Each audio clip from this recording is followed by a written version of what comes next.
Irmãos, e aqui nós seguimos com a nossa série de mensagens no livro de Atos dos Apóstolos, a série intitulada A Igreja na Direção do Espírito. A gente vem aprendendo sequencialmente a respeito do livro de Atos e hoje nós vamos juntos para o capítulo 14, dos versículos de 8 a 20. Atos capítulo 14, versículos de 8 a 20. Ouça com fé a palavra de Deus, é a voz do Senhor para o nosso coração, e ela diz assim: Em Listra havia um homem paralítico dos pés, aleijado desde o nascimento, que vivia ali, sentado e nunca tinha andado. Ele ouvira Paulo falar. Quando Paulo olhou diretamente para ele e viu que o homem tinha fé para ser curado, disse em alta voz: Levante-se, fique em pé. Com isso, o homem deu um salto e começou a andar. Ao ver o que Paulo fizera, a multidão começou a gritar em língua licaônica: Os deuses desceram até nós em forma humana. A Barnabé chamavam Zeus e a Paulo chamavam Hermes, porque era ele quem trazia a palavra. O sacerdote de Zeus, cujo templo ficava diante da cidade, trouxe bois e coroas de flores à porta da cidade, porque ele e a multidão queriam oferecer-lhe sacrifícios. Ouvindo isso, os apóstolos Barnabé e Paulo rasgaram as roupas e correram para o meio da multidão, gritando: Homens, por que vocês estão fazendo isso? Nós também somos humanos como vocês. Estamos trazendo boas novas para vocês, dizendo que se afastem destas coisas vãs e se voltem para o Deus vivo que fez o céu, a terra, o mar e tudo que neles há. No passado ele permitiu que todas as nações seguissem os seus próprios caminhos. Contudo, Deus não ficou sem testemunho. Mostrou sua bondade, dando-lhes chuva do céu e colheita no tempo certo, concedendo-lhes sustento com fartura e um coração cheio de alegria. Apesar destas palavras, eles tiveram dificuldade para impedir que a multidão lhes oferecesse sacrifícios. Então, alguns judeus chegaram de Antioquia e de Icônio e mudaram o ânimo das multidões. Apedrejaram Paulo e o arrastaram para fora da cidade, pensando que estivesse morto. Mas quando os discípulos se ajuntaram em volta de Paulo, ele se levantou e voltou à cidade. No dia seguinte, ele e Barnabé partiram para Derbe. Vamos orar. Senhor, obrigado, porque até aqui o Senhor, no poder do Teu Espírito, nos conduziu a entregarmos adoração, louvor, honra, glória, orações, como um culto ao Senhor, e agora também como culto ao Senhor. Nós nos assentamos para ouvir a Tua voz dirigida aos nossos corações. Nos assentamos para ouvir o Senhor falando conosco. E pedimos, Deus, que o Teu Espírito Santo aquiete o nosso coração, a nossa mente e prepare os ouvidos da nossa alma para recebermos a Tua santa palavra. Que o Senhor use a Tua palavra no poder do Teu Espírito para ir aos nossos corações e ir de encontro e ao encontro das nossas necessidades nessa manhã. Nós cremos que o Senhor faz e fará isso para a Tua glória, em nome de Jesus. Amém. Irmãos, um jovem expert em tecnologia da informação criou um programa de proteção financeira para uma grande empresa, para uma multinacional. Só que o que esse jovem tinha de facilidade para criar esses tipos de programa, ele também tinha de dificuldade para apresentar o programa para os empresários que haviam designado os seus serviços. Contudo, esse jovem tinha um melhor amigo. E esse melhor amigo, que não entendia nada de tecnologia da informação, era um excelente comunicador. Se comunicava de forma clara e muito transparente com as pessoas. Então, o jovem que tinha dificuldade de se comunicar pediu para o seu amigo para que ele apresentasse a proposta do programa para essa grande empresa, já que todas as conversas tinham acontecido por e-mail e ninguém sabia exatamente quem ele era. E aí então o amigo prontamente se dispôs. É claro, me passa todo o sistema, toda a programação, tudo como funciona, que eu apresento esse projeto. E assim aconteceu. O programador passou ao seu amigo e gastou bons dias para passar toda a dinâmica de como funcionava, de como ele deveria dizer, do que ele deveria falar. E aí então o rapaz ficou expert no assunto daquele programa. E a reunião chegou o dia da reunião. E a reunião foi um sucesso. Os empresários fecharam um negócio milionário com aquele jovem naquela manhã. E ao sair da empresa, o bom comunicador foi cercado pela mídia. Um monte de jornalistas estavam ali, que estavam acompanhando em tempo real o sucesso do programa e o sucesso milionário da negociação. E aí então, um dos jornalistas fez uma pergunta para ele: como é que você está se sentindo com o sucesso do programa de proteção e com esse contrato milionário fechado com essa multinacional? E aí a resposta do jovem foi: olha, eu estou muito feliz. Depois de muito trabalho, depois de muito esforço, depois de muita dedicação, depois de muito estudo, finalmente o meu programa foi aceito. Ele falou como se o programa fosse dele e nem citou sequer o seu amigo ou uma equipe que estava por trás dele na criação daquele programa. Esse não é apenas um problema ou uma realidade no meio empresarial, como eu disse aqui, ou até mesmo no meio dos jogos, no meio esportivo, mas essa também é uma realidade em nossas vidas. Às vezes nós queremos tomar para nós algo que não é nosso. Ou às vezes nós queremos receber dos méritos de algo ou de alguém que não são méritos nossos. E isso acontece inclusive no meio da igreja. Contudo, irmãos, nós precisamos aprender a lidar com estes perigos que rondam o nosso coração. Alguns perigos vão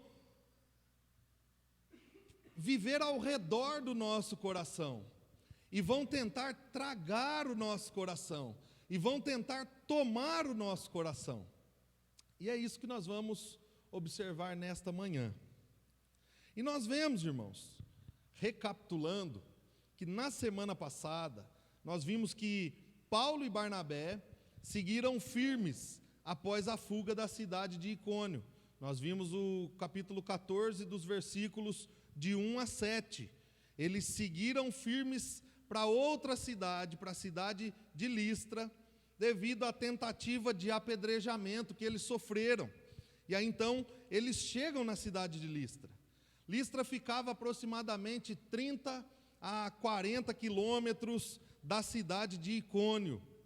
E era mais uma das colônias romanas que compunha aquela região da Licaônia, da Ásia Menor, ou a região da Galácia. E Paulo e Barnabé vão para Listra com pelo menos 2 objetivos bem claros. O primeiro é encontrar refúgio, porque eles estavam fugindo do apedrejamento dos gentios e dos judeus da cidade de Icônio. Eles fogem por causa dessa tentativa contra a vida deles. E o segundo objetivo é pregar o evangelho, porque Paulo e Barnabé continuam convictos da mensagem que eles carregavam. A mensagem de que o Deus Todo-Poderoso havia enviado um mensageiro que era o Messias, e que este Messias era Jesus Cristo, e o Deus Todo-Poderoso havia o ressuscitado dentre os mortos, e agora o Cristo estava assentado à direita de Deus, governando todas as coisas. Eles estavam focados na missão de levar o evangelho aos gentios. No capítulo 13, nos versículos de 1 a 3, é isso que nós vemos, Deus separando Paulo e Barnabé, para que eles pudessem sair agora da cidade de Antioquia, da Síria, e pregar o evangelho aos gentios.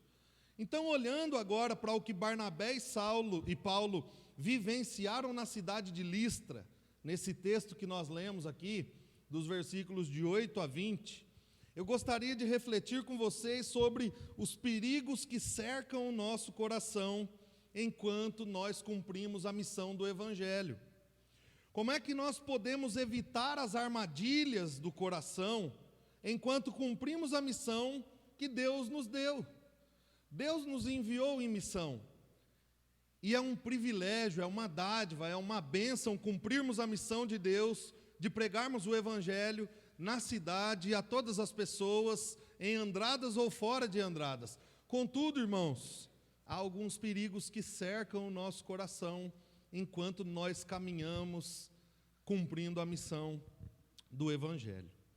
E, em primeiro lugar, eu gostaria de ver com vocês que, para evitar as armadilhas que cercam o nosso coração enquanto nós cumprimos a missão, nós precisamos reconhecer que só há um poder atuando na missão: o poder de Deus.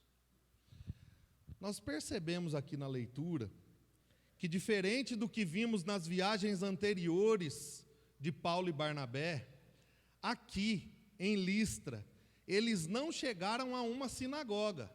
Normalmente eles iam à sinagoga e depois se dirigiam às praças públicas, aos grandes centros, onde se encontravam com as pessoas. Só que aqui eles não chegam e vão a uma sinagoga.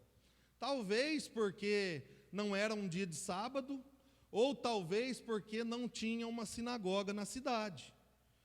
Só que Listra era uma cidade de tradição greco-romana.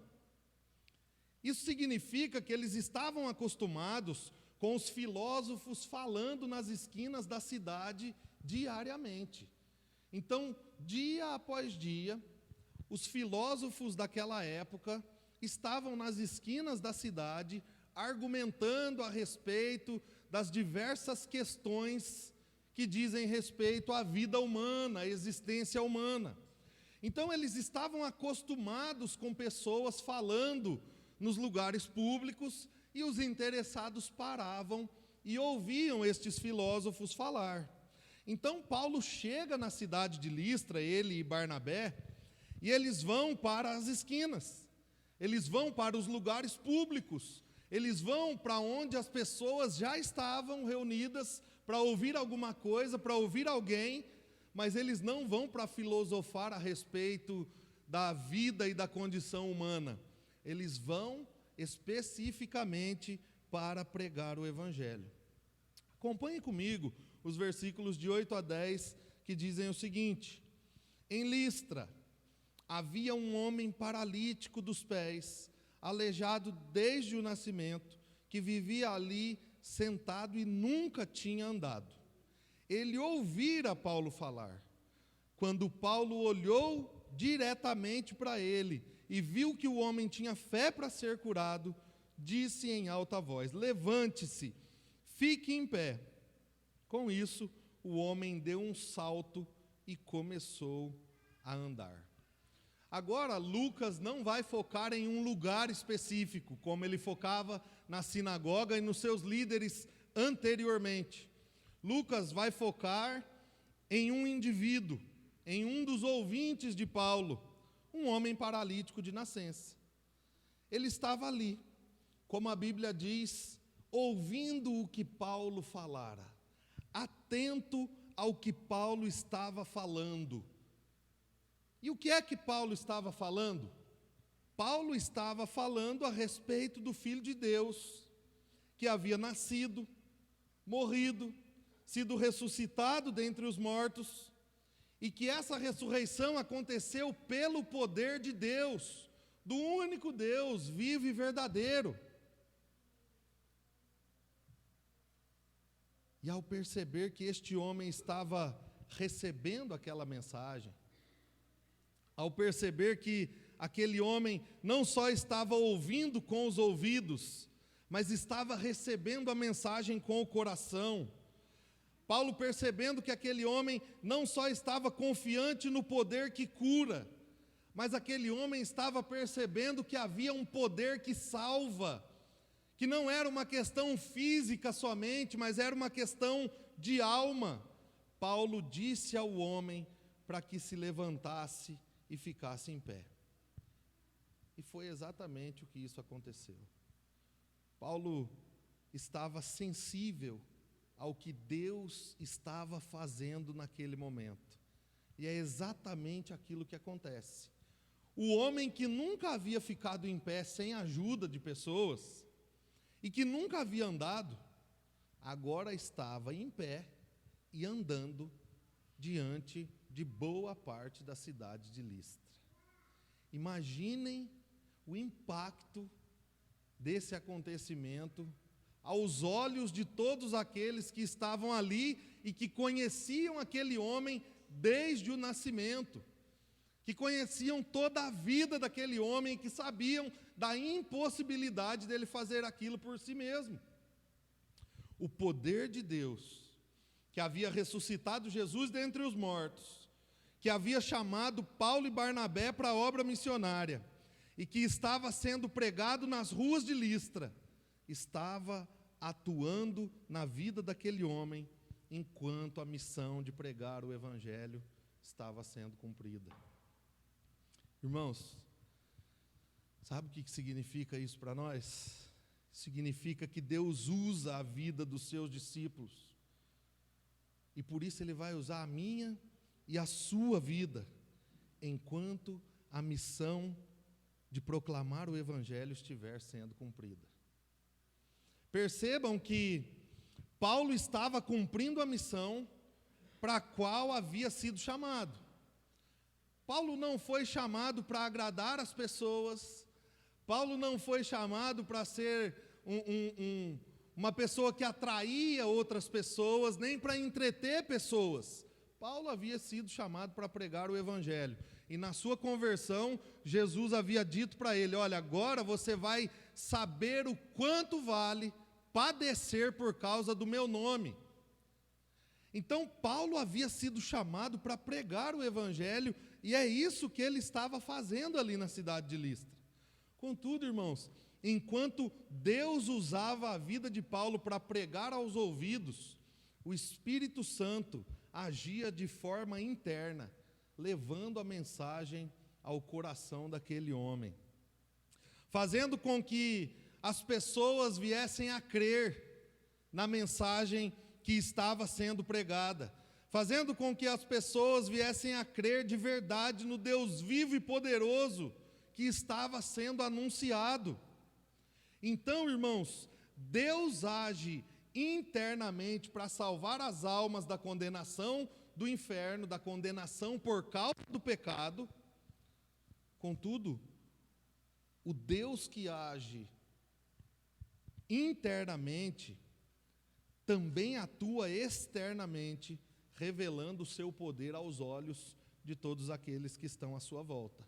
Aqui na ocasião, em Listra, foi curando um paralítico.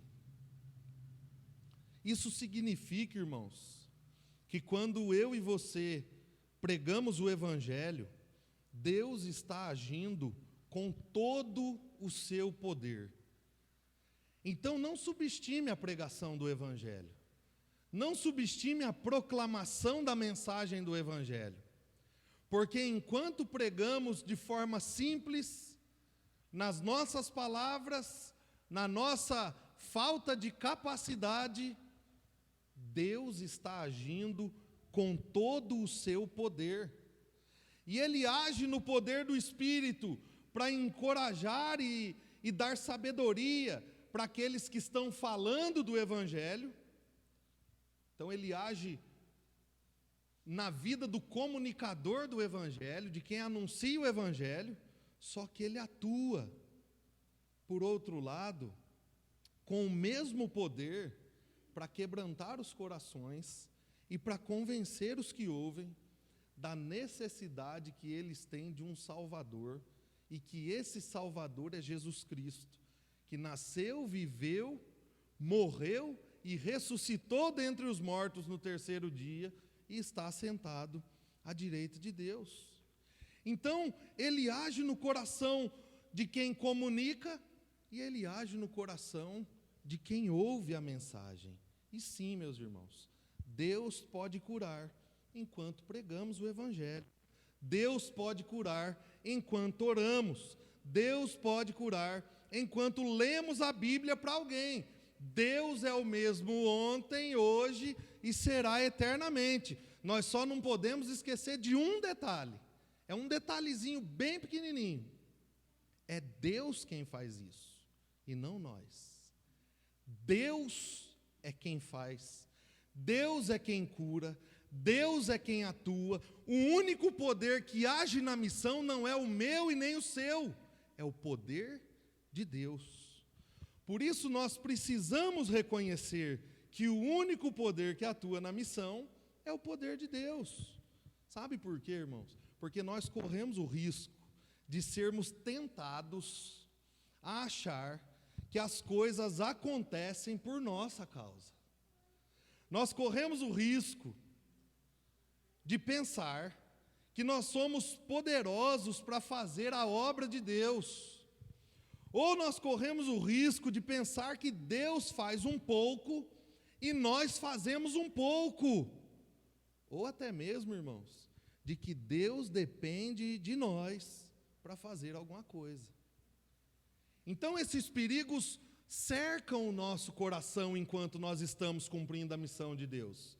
Esses perigos rondam o nosso coração enquanto nós andamos servindo ao Senhor na igreja, na nossa casa, no nosso trabalho, na academia, com os nossos amigos. Nós somos tentados a achar que o poder está em nós e não em Deus. E nós vemos muito disso no nosso meio evangélico, irmãos. E nós não podemos fechar os olhos para isso. Fulano tem o dom de cura. Então eu vou pedir para ele orar para mim, porque ele vai me curar. Fulano tem o dom de profecia. Então, quando acabar o culto, eu vou lá conversar com ele. Quem sabe ele fala alguma coisa a meu respeito? Ou enquanto ele estiver pregando, eu vou fixar os meus olhos nele, porque talvez Deus fale alguma coisa para ele e ele aponte para mim e entregue a mensagem de Deus. Contudo, irmãos, Deus não depende de fulano ou de cicrano para curar e muito menos para profetizar, porque Deus é o dono de todo o poder nos céus e na terra. Ele pode curar enquanto nós oramos, enquanto nós lemos a Bíblia, mas Ele pode curar enquanto nós estamos na nossa casa, sozinhos, pensando nele, clamando a Ele, e sem depender de ninguém, porque Ele é o Deus Todo-Poderoso. E nós não precisamos de cicrano para profetizar para nós, porque Deus profetiza para nós todos os dias, enquanto nós abrimos a profecia de 66 livros para ler pela manhã, enquanto nós ouvimos a palavra pregada semanalmente aos nossos ouvidos e aos nossos corações. Então, Deus profetiza a nós continuamente por meio de sua palavra. nós não podemos fechar os olhos para isso. Só que Deus ainda nos usa. Ele usa as nossas vidas como servos dele. Ele continua usando a mim e a vocês. A única questão é que não há poder inerente em nós. Nós não podemos deixar o nosso coração cair no risco, na armadilha do poder, na armadilha de que nós somos poderosos, de que a nossa fala é poderosa, de que a nossa oração é poderosa, de que a nossa comunicação é poderosa. Nós não podemos cair nesse risco, porque só há um poder atuando na missão, e não é o meu e nem o de vocês, é o poder de Deus. Sendo assim, irmãos, pregue o Evangelho, reconheça que só há um poder atuando, e confie neste poder enquanto você prega o Evangelho. Confie que Deus está fazendo algo nos corações das pessoas, porque Ele disse que o Espírito Santo convence do pecado, da justiça e do juízo. Ele disse que a sua palavra, ela limpa, ela purifica, ela clareia os olhos. Então confie, pregue o Evangelho e confie no poder de Deus que atua no meio da missão. O único poder que atua. Ele atua em nós para que cumpramos a missão, mas Ele atua naqueles que ouvem, para que eles sejam alcançados pela graça poderosa de Deus em Cristo Jesus. E em segundo lugar, meus irmãos, nós vemos que para evitar as armadilhas que cercam o nosso coração, enquanto nós cumprimos a missão, nós devemos então tomar cuidado com o orgulho e com o culto à personalidade. Nós vamos perceber aqui que depois da cura daquele homem, há uma reação da parte das pessoas. O texto nos mostra isso dos versículos de 11 a 13, que dizem assim: ao ver o que Paulo fizera, a multidão começou a gritar em língua licaônica: os deuses desceram até nós em forma humana. A Barnabé chamavam Zeus e a Paulo chamavam Hermes, porque era ele quem trazia a palavra. Os sacerdotes de Zeus, cujo templo ficava diante da cidade, trouxe bois e coroas de flores à porta da cidade, porque ele e a multidão queriam oferecer-lhes sacrifícios. Listra era uma cidade de cultura religiosa grega. Então, eles adoravam os deuses da mitologia grega, e eles criam também nas lendas que eram contadas a respeito desses deuses. E em suas lendas, Zeus era o rei dos deuses, era o mais poderoso dentre todos os deuses, e Hermes era o seu mensageiro. Hermes era aquele que se comunicava, agia e recompensava as pessoas em nome de Zeus. Então, Zeus como o Todo-Poderoso e Hermes como o auxiliar de Zeus. Essa era a crença das pessoas que viviam ali em Listra. Por isso, quando o povo de Listra viu Barnabé em silêncio, enquanto Paulo pregava, e Paulo pregando com ousadia, Paulo falando com ousadia, e Deus usando a mensagem e o mensageiro para curar a vida daquele homem aleijado, logo eles associaram a tudo que eles criam. O que está em silêncio é Zeus, é o Todo-Poderoso, que só dá a ordem e observa, e o que está falando é aquele que traz a mensagem, é aquele que se comunica com a gente e que nos recompensa pelos nossos sacrifícios que nós fazemos a eles. Eles pensaram que Zeus e Hermes estavam entre eles em forma humana, é o que o texto diz. E para ajudar, em Listra nas proximidades e arredores de Listra, havia um templo de Zeus. E o povo da cidade estava acostumado a oferecer sacrifícios a ele, pedindo a ele chuva no tempo da plantação e colheita próspera, porque ele era o Todo-Poderoso e ele poderia dar isto a eles.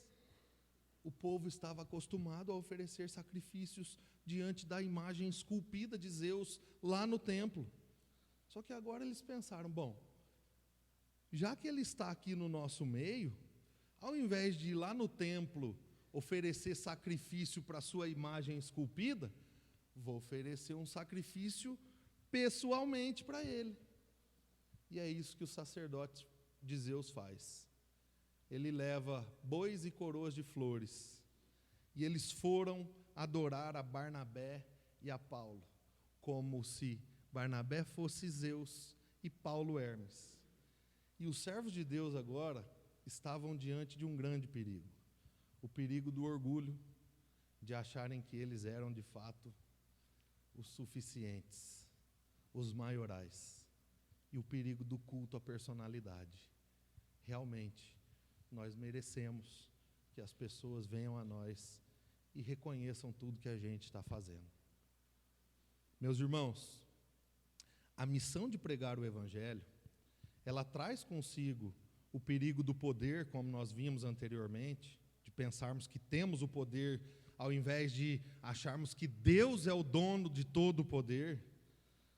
Mas quando nós começamos a nos tornar o centro da vida das pessoas, e quando nós começamos a gostar disso, e quando nós começamos de fato a colocar esta ideia de ser o centro da vida das pessoas, como o centro agora do nosso coração, e de achar que nós merecemos de fato que as pessoas entreguem a nós algum tipo de reconhecimento, nós também corremos o risco do perigo do orgulho e do culto à personalidade.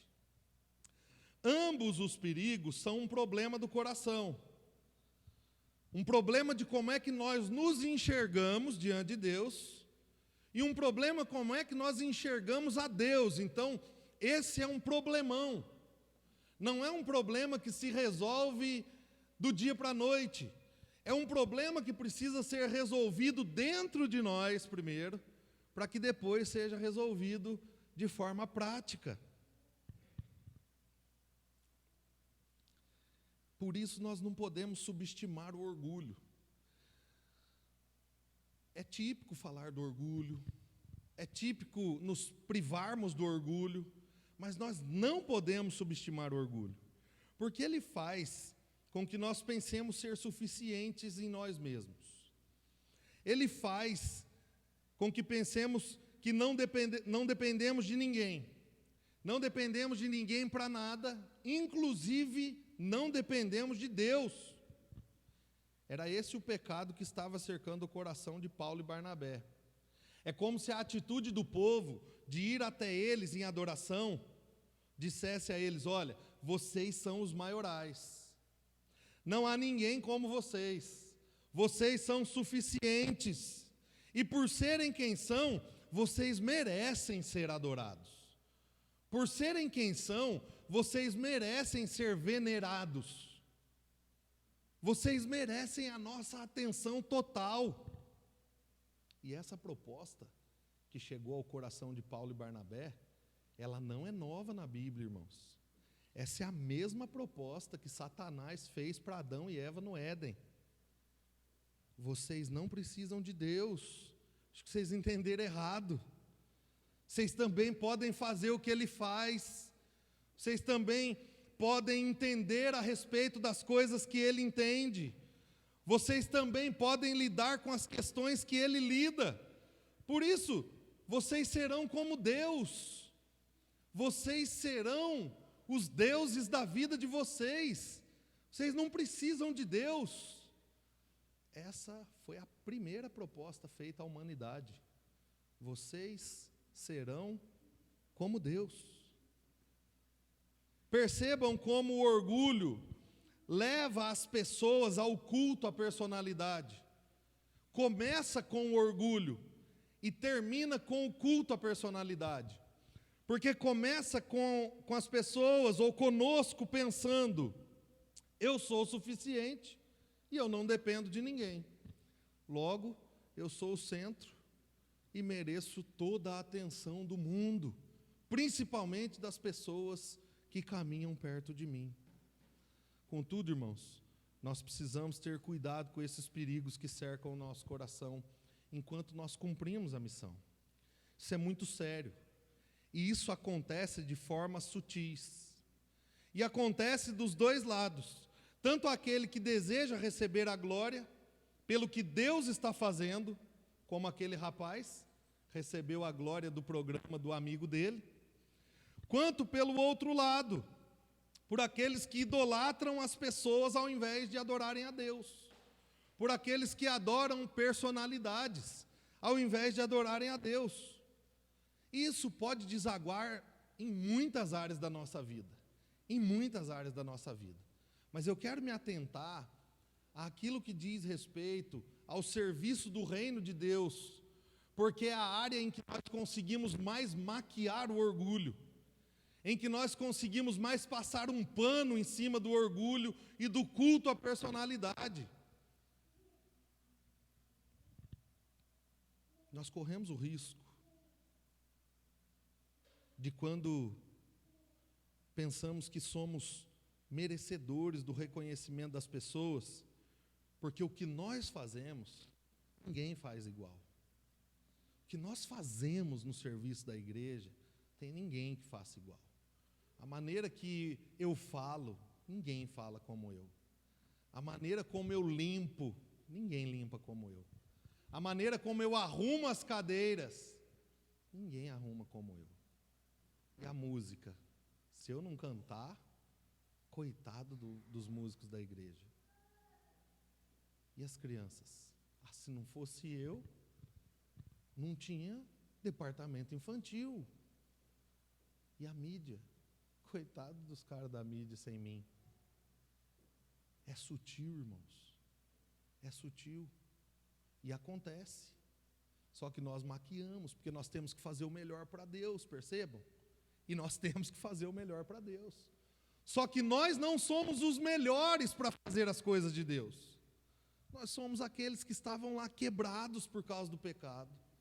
Fomos alcançados em amor. Fomos restaurados e inseridos na missão do Deus vivo e verdadeiro e todo-poderoso. Então, isso não deveria gerar orgulho no nosso coração, mas muita gratidão e humildade. Mas como o nosso coração é o coração de Adão, coração de Eva, um coração que quer a glória para si, ao invés de humildade, nós temos orgulho de nós mesmos.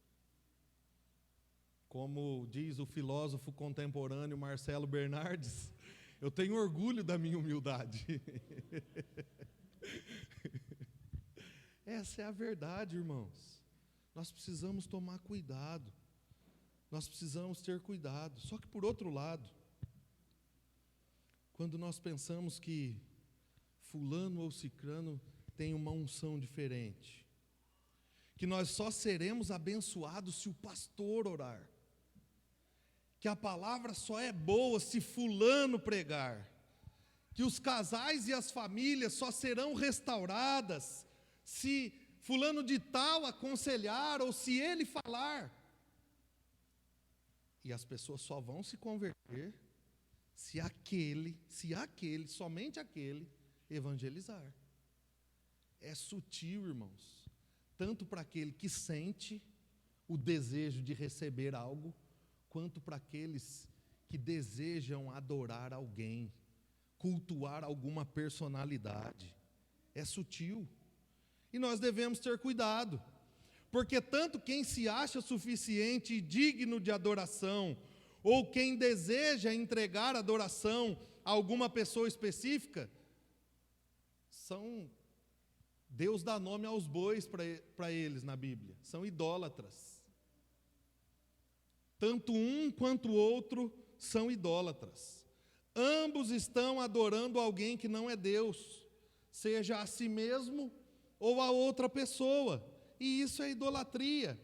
Dessa forma, nós não temos nada de diferente das pessoas de Listra, percebem? Que adoravam Zeus e Hermes, que queriam adorar a Paulo e a Barnabé. Nós só mudamos os ídolos, nós não colocamos Zeus e Hermes, ou Paulo e Barnabé, porque é idolatria. Mas nós colocamos outras pessoas, ou nos colocamos no lugar de Deus. Mas a Bíblia diz que Deus não divide a sua glória com ninguém. A Bíblia diz que só há um Deus, e somente um Senhor nos céus e na terra, e não são imagens, e não são personalidades, é o único e verdadeiro Deus, somente um Deus. Não há outro nome nos céus e na terra, e nem debaixo da terra, do qual deva ser adorado. Somente ao nome do verdadeiro Deus. Por isso, cuidado, meus irmãos. Cuidado. A missão que cumprimos é de Deus. O poder que atua é de Deus. Por isso, a glória deve ser dada somente e exclusivamente a Deus, e não a uns e a outros. Nós precisamos nos lembrar disso. Às vezes nós nos tornamos orgulhosos por fazermos bem algumas coisas. E às vezes este orgulho vai nos levar a sentirmos a necessidade de recebermos toda a atenção daqueles que estão à nossa volta. Nós precisamos ter muito cuidado com isso. É sutil e é verdadeiro, e aqui estava batendo na porta do coração de Barnabé e Saulo, porque eles não eram Cristo, eles não eram Jesus, e como nós eram homens, e como aquelas pessoas de Listra eram homens, e sem dúvida alguma, olhando para a jornada que eles estavam seguindo, que mal há em receber uma gloriazinha aí, né? Esses são os perigos que rondam o nosso coração. Mas qual é a solução que pode nos livrar desses perigos? O que é que nós devemos fazer? Porque não é fácil. Não é fácil nos livrarmos do perigo do poder. Porque nós queremos ser poderosos, vai. Fala a verdade. Não ia ser bom se todo fizesse uma fila e a gente fosse colocando a mão e Deus fosse curando todo mundo? Como acontece por aí. Não ia ser bom receber a glória por isso? Como é que a gente se livra disso? O texto nos mostra que para evitarmos as armadilhas que cercam o nosso coração enquanto cumprimos a missão, nós precisamos reconhecer que só o Evangelho é capaz de atuar em poder. E só o Evangelho é digno de dar glória a um único nome, e este nome é o nome de Jesus. Por isso, só Ele é capaz de destruir estas armadilhas no nosso coração. Nós vimos que as pessoas de Listra reagiram quando eles viram o homem sendo curado, o aleijado sendo curado, através da pregação e da vida de Paulo. Só que agora, os mesmos Paulo e Barnabé também reagem ao absurdo que eles estavam vivendo diante das pessoas de Listra. O texto nos diz agora, dos versículos 14 a 18. Ouvindo isso, que o povo queria adorá-los. Ouvindo isso, os apóstolos Barnabé e Paulo rasgaram as roupas e correram para o meio da multidão gritando: homens, por que vocês estão fazendo isso? Nós também somos humanos como vocês. Estamos trazendo boas novas para vocês, dizendo que se afastem dessas coisas vãs e se voltem para o Deus vivo, que fez o céu, a terra, o mar e tudo que neles há. No passado, Ele permitiu que todas as nações seguissem os seus próprios caminhos. Contudo, Deus não ficou sem testemunho, mostrou sua bondade, dando-lhes chuva do céu e colheita no tempo certo. concedendo-lhes sustento com fartura e o coração cheio de alegria.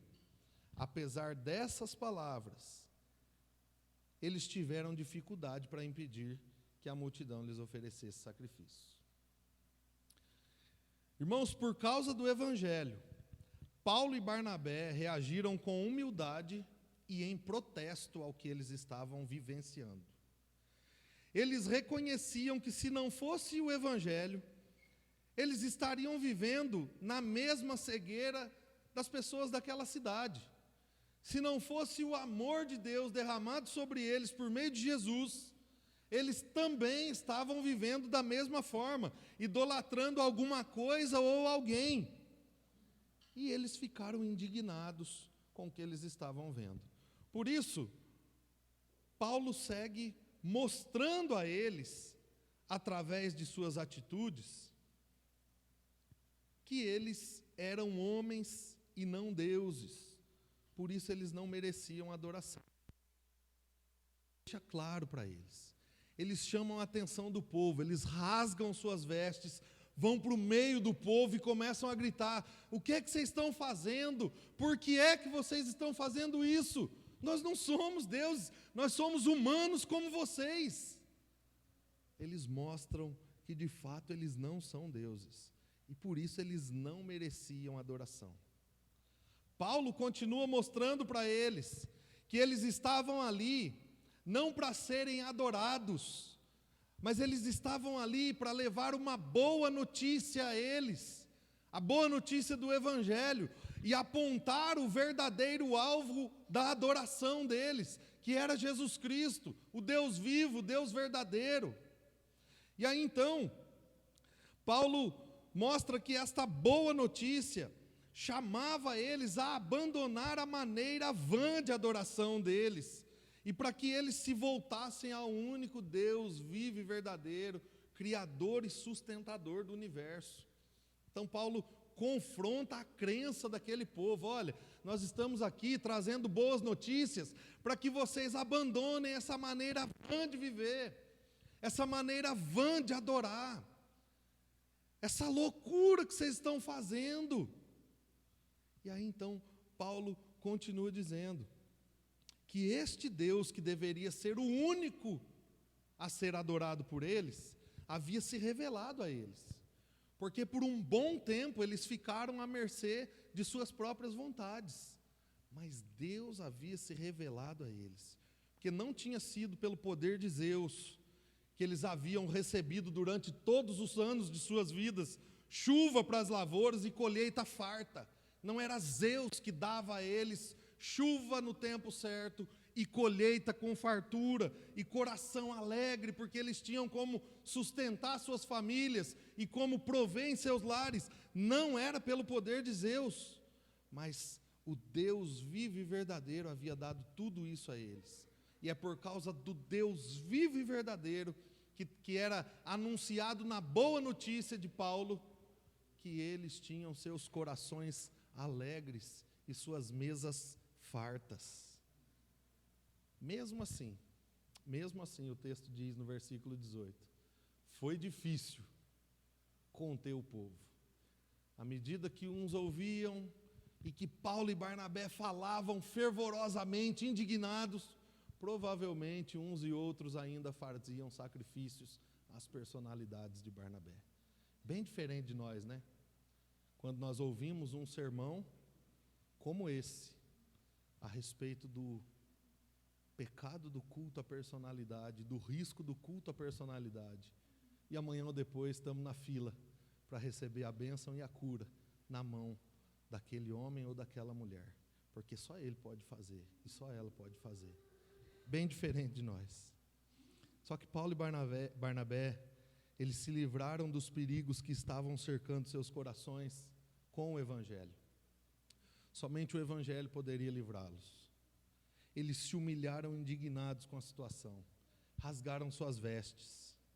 Eles confrontaram as crenças das pessoas de Listra. Eles chamaram aquele povo ao arrependimento e apontaram o Deus vivo e verdadeiro, o Rei dos Reis, o Senhor dos Senhores, e chamaram eles à fé em Deus, à fé no Senhor Jesus. Irmãos, somente o Evangelho pode livrar o meu e o seu coração desses perigos e nos fazer enxergar quem de fato somos, porque foi isso que Paulo e Barnabé estavam dizendo ao povo: nós sabemos quem nós somos. Nós não somos deuses, nós somos homens como vocês. Paulo, há pouco tempo, estava perseguindo os cristãos e fazendo parte do assassinato de Estevão. Barnabé, nós não sabemos a sua história completa, mas nós sabemos que ele não é Jesus, e isso é suficiente para saber que ele era pecador como nós. Eles sabiam quem eles eram.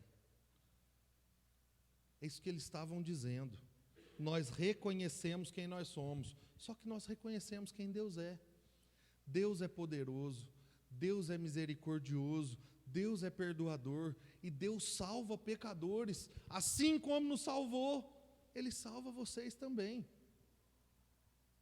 Só o Evangelho pode fazer o nosso coração se alinhar no pensamento certo a respeito de quem nós somos e a respeito de quem Deus é. Se não temos o Evangelho e o Cristo do Evangelho como centro de nossas vidas, ou nós nos colocaremos no centro, ou colocaremos outra pessoa ou outras coisas como ídolos de nosso coração. Mas a boa notícia que estava chegando na cidade de Listra também chegou a nós, irmãos. Nós temos a boa nova de salvação.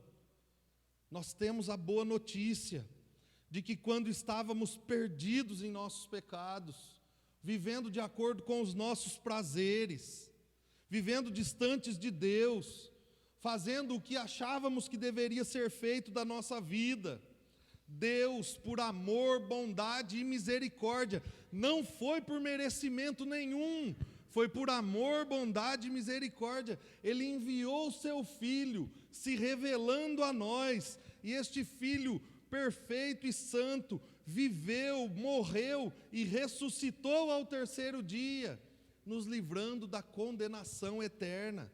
E pela fé nesta obra, nós nos tornamos discípulos de Jesus e filhos de Deus por adoção.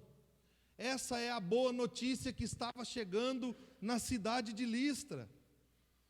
E foi a mensagem que livrou o coração dos apóstolos, e é a mensagem que livra o nosso coração dos perigos que cercam o nosso coração. Por isso, creia fielmente no Evangelho. Pregue constantemente para o seu próprio coração. Meu irmão e minha irmã, muitas vezes nós pensamos que o Evangelho é a mensagem que deve ser anunciada só para alcançar os não crentes, os descrentes. Não, o Evangelho é a mensagem que sim, alcança os que não creem, mas sustenta os que creem até o final. Por isso, o Evangelho deve ser continuamente anunciado aos nossos corações, continuamente pregado para nós mesmos. E se alguma mensagem ou alguma pessoa tentar dizer o contrário do que o Evangelho diz, ao seu próprio respeito e a respeito de Deus, fuja dessa armadilha, fuja dessa mensagem. Olhe para a cruz de Cristo, se lembre sobre quem você é e sobre quem Deus é, e confronte essa crença errada e equivocada com a mensagem poderosa do Evangelho. Só o Evangelho pode livrar o nosso coração. Nós não podemos ser livres pela nossa expertise. Só o Evangelho pode fazer isso. E aí não tem hierarquias, irmãos. Ah, mas o pastor precisa do Evangelho, que ele é um pecador, como cada um de nós. Ah, mas o presbítero precisa do Evangelho, e o diácono precisa do Evangelho, e cada um dos irmãos precisam do Evangelho. Sem o Evangelho, nós estamos com o coração aberto para ser uma terra fértil para nós mesmos, e não para o que o Senhor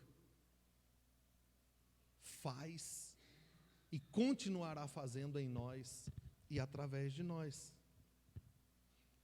Contudo, quando o Evangelho é o centro das nossas vidas, talvez, nós não colheremos tantas glórias como Paulo e Barnabé iam colher ali, de ser adorados.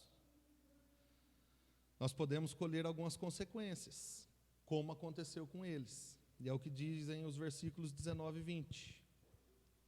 Então, alguns judeus chegaram de Antioquia e de Icônio, e mudaram o ânimo das multidões. Apedrejaram Paulo e o arrastaram para fora da cidade, pensando que estivesse morto. Mas quando os discípulos se ajuntaram em volta de Paulo, ele se levantou e voltou à cidade. No dia seguinte, ele e Barnabé partiram para Derbe. Irmãos, além do poder e da glória, o Evangelho também é acompanhado de perseguição e sofrimento. Então, o poder e a glória do Evangelho, eles não são nossos, eles são de Deus. Mas além do poder e da glória, o Evangelho traz consigo sofrimentos. Agora, os judeus da Antioquia da Pisídia, dava ali 160 quilômetros mais ou menos da cidade de Listra, eles passaram pela cidade de Icônio, fizeram um complô com os gentios e judeus que já estavam doidos para apedrejar Paulo e Barnabé. E aí então eles chegam na cidade de Listra, e lá eles persuadem as pessoas que haviam ouvido a mensagem do Evangelho a rejeitarem tanto a mensagem quanto os mensageiros. E os mesmos que queriam cultuar Barnabé e Paulo como Zeus e Hermes, como os deuses de suas vidas, agora apedrejaram Paulo, ao ponto de pensarem que ele estava morto. E aí o arrastaram para fora da cidade, para morrer fora da cidade, porque dentro da cidade não é justo. Um cara que está trazendo uma mensagem que está bagunçando a nossa vida, a nossa cidade, o nosso coração, está confrontando as nossas crenças, esse tem que morrer fora da cidade. Mas Deus, o mesmo Deus que havia ressuscitado Jesus dentre os mortos, e o mesmo Deus que havia curado aquele aleijado, preservou a vida de Paulo e a missão continuou. Percebam que se Paulo fosse o dono do exercício da cura, ele ia precisar colocar as mãos sobre a sua própria cabeça e falar: Deus, me cura aí, porque está feia a coisa, quase me mataram. Só que Paulo provavelmente estava inconsciente. E como Deus não depende de ninguém para fazer o que Ele quer fazer, Deus trouxe a vida de Paulo novamente de volta. Paulo teve a sua vida preservada. Paulo teve a sua vida resguardada pelo Senhor. E a missão continuou. E ele levantou ousado. Ele voltou para dentro da cidade. Passou a noite lá. E depois, na manhã seguinte, ele e Barnabé seguiram em frente. Então, irmãos, as consequências do Evangelho estão longe de ser holofotes, estão longe de serem tapinhas nas costas, estão longe de serem culto à personalidade.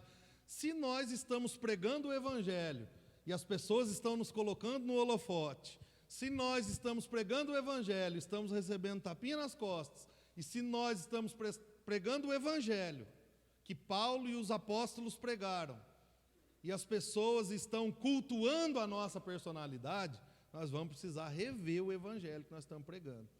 Porque o Evangelho, infelizmente e felizmente para a glória de Deus, ele traz consigo muitas divergências e traz consigo perseguição e sofrimento para os discípulos. Mas, se nós estivermos com os corações alinhados à direção do Espírito, sem dúvida alguma, nós desfrutaremos das bênçãos do Evangelho, nós veremos a glória do Evangelho e não estaremos isentos do sofrimento que ele traz para nós. Eu encerro aqui pensando Nós amamos ver o poder do Evangelho. Quem aqui não ama ver uma vida se entregando ao Senhor? Ver uma família sendo restaurada pelo Senhor, vendo Deus agindo com poder na nossa vida, na nossa cidade, na nossa igreja. Nós amamos isso. Nós amamos a glória do Evangelho, a glória que Ele traz consigo. Nós desejamos ver isso no nosso meio. E isso é bom. Isso é bom. Só que nós precisamos avaliar o nosso coração, para ver se nós estamos preparados para acolher também as perseguições que Ele traz consigo. E para passar pelos sofrimentos que a caminhada cristã propõe a cada um de nós, como discípulos de Jesus. Sabe por quê? Porque o Filho de Deus passou por isso. O Filho de Deus que no domingo de Ramos foi recebido com ramos e hosana nas alturas, bendito que vem em nome do Senhor, na sexta-feira estava sendo pendurado na cruz pelos mesmos que haviam recebido com glória. Será que nós estamos dispostos a, sim, desfrutar da glória do Evangelho e a vivenciar o poder do Evangelho no nosso meio? Mas será que nós estamos também preparados e dispostos para enfrentar as perseguições e o sofrimento que o Evangelho traz consigo? Talvez nós não seremos apedrejados, mas pode ser que algumas pessoas percam a nossa amizade, se afastem de nós. Talvez nós não vamos tomar um tiro e morrer numa rajada de metralhadora por algum perseguidor do Evangelho, mas pode ser que no nosso trabalho nós vamos tomar café sozinho, porque as pessoas não querem ouvir o que nós temos a dizer. E talvez na escola nós não vamos ser mais os populares que somos, e talvez no nosso meio de amigos, familiares, nós não vamos ser tão bem quistos e recebidos como éramos antes, quando ficávamos calados, sem falar do Evangelho. Será que nós estamos dispostos? Será que nós temos levado isso em conta? Por isso, irmãos, que Deus nos livre dos perigos que cercam os nossos corações, mas que Ele também nos ajude a enfrentar os perigos que podemos enfrentar por causa de Seu nome e para a glória do nosso Deus. Porque se nós andarmos na direção do Espírito, sem dúvida, guarde isso, sem dúvida, nós não ficaremos isentos destes perigos. Sejam como for, eles surgirão. Que o Senhor nos abençoe.